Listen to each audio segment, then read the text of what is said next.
Assalamualaikum warahmatullahi wabarakatuh. Salam hijau, salam hidroponik bagi saudaraku dimanapun Anda berada.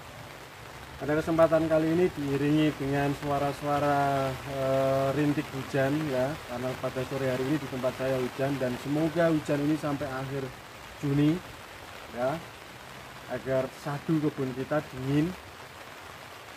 Dan pada kesempatan kali ini saya ingin berbagi pengalaman bagaimana merespon ketika tanaman kita ya, mulai saat di persemaian sampai nanti di pendewasaan itu mengalami yang namanya kerdil, berbatang, ataupun bahkan tidak sprout atau tidak tumbuh. Karena video ini merespon dari berbagai macam isu ya di media sosial, di grup-grup hidroponik itu, bagaimana keluhan-keluhan saudara-saudara kita tentang RZ yang tidak tumbuh, kerdil, kemudian berbatang.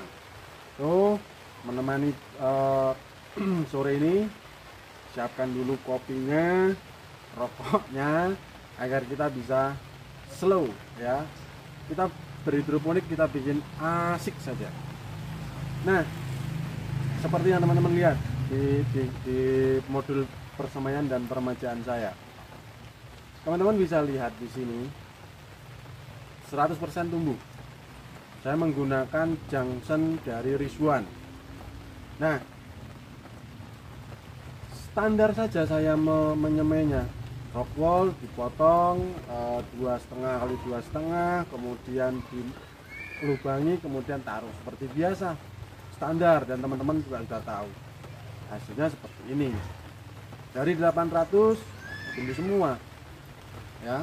Nah, ada keluhan dari beberapa teman-teman tentang tidak semprot, bisa jadi faktor lingkungan, faktor rock wallnya, faktor dari ketika kita membeli, apalagi yang repack, kemasan repack yang 100, yang 1000 ya, baik yang menggunakan botol maupun yang menggunakan plastik. Kan kita tidak tahu yang namanya repack, waktu mereka merepack itu seperti apa, apakah mereka punya SOP untuk merepack itu, atau setahu saya Rizwan itu dari sana 2500 pil ya, yang saya tahu. Kemudian dari situ pengalaman saya dulu, ada yang nggak semprot karena penyimpanan saya, yang saya dikasih tahu oleh saudara-saudara yang lain, simpan di dalam kulkas, di pintu kulkas. Mungkin maksudnya agar suhunya terjaga, kemudian sterilnya juga terjaga.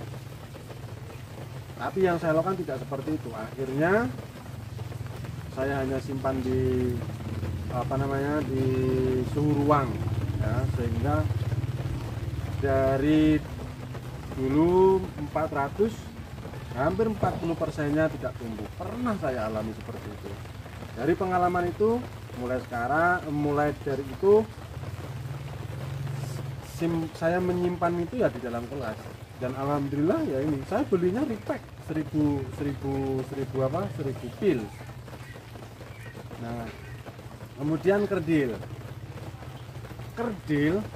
waktu di semaian seperti ini, dia tidak menampakkan adanya kekerdilan atau kuntet ya, atau tidak lagi tumbuh daun baru. Ketika di semaian seperti ini dia tidak terlihat, tapi ketika nanti dipindah di peremajaan, yang terjadi akan terlihat sekitar usia 25 HSS baru akan terlihat di kebun saya, sekali lagi di kebun saya. Nah, sewaktu itu saya mengalami itu, yang terjadi saya apakan? Ya udah, saya ambil, saya buang, saya ganti. Kenapa demikian? Karena nggak mungkin terselamatkan waktu itu, dan itu terjadi. Nah, kerdil yang berikutnya adalah ketika di semaian oke, di peremajaan oke, kemudian pindah di sini, pindah di modul pendewasaan, terjadi kerdil lagi ya. Saya evaluasi, ternyata kelembapan di luar dengan kelembapan yang ada di dalam berbeda. Sirkulasi udara yang ada di luar greenhouse dan yang ada di dalam greenhouse berbeda, sehingga terjadi fluktuasi suhu, kelembapan, dan harusnya kan ada exhaust fan untuk mensirkulasi udara, tapi kan ini greenhouse-nya tidak. Nah, kemudian berbatang. Teman-teman bisa lihat di situ ada pohon. Di peremajaan saya yang sini itu kadang sudah berbatang. Kemudian yang bagian sana juga berbatang karena teduh, ya, karena adanya daun-daun pisang, daun pepaya itu ngereomi atau membuat si tanaman selada itu tertutup, ya. Jadi sinar mataharinya tidak bisa sampai ke selada dengan sempurna waktunya. Nah, dari situ saja kita bisa melihat bahwa sebelum saya mencas benih yang dari pabrik itu bahwa buruk, belum tentu. Jadi evaluasi dari pengalaman saya adalah, ya, karena perlakuan saya sendiri, bisa modul saya yang kotor, bisa pH saya yang naik turun, bisa juga kelembapan, bisa juga sinar matahari yang kurang, karena setiap kebun pasti berbeda-beda. Nah, lantas bagaimana kita mensikapi itu semua? Dari saya, selama itu masih laku, jadikan cuan, kan gitu. Ya namanya saya sultan kan gitu. Kalau hanya berbatang, pelanggan kita nolak, kita lempar ke pasar tradisional, kita jual curah, kan masih kita akan meminimalisir kerugian kita. Kemudian kalau kerdil udah kita buang saja, kita isi yang baru. Loh, dari mana yang baru? Kan usianya kan jelas berbeda nanti. Enggak, karena misalkan di sini ada 400 lubang, 800. Ya kita semainya enggak 800. Semainya bisa 850, bisa 840.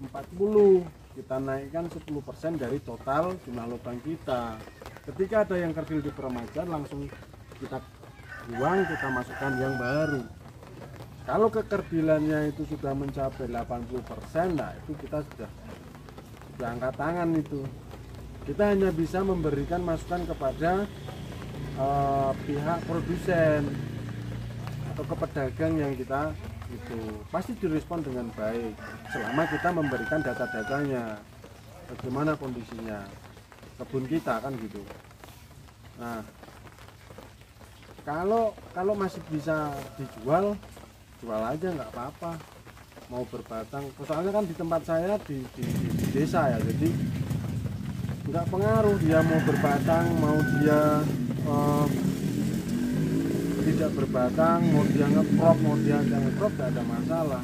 Tergantung kebun kita, SOP kita seperti apa untuk mengeluarkan produk itu. Apakah dia harus ngekrop untuk menjaga kualitas atau bagaimana? Ya kita harus pintar pandai-pandai memanajemen, baik sebelum kita panen maupun pasca panen, kan begitu.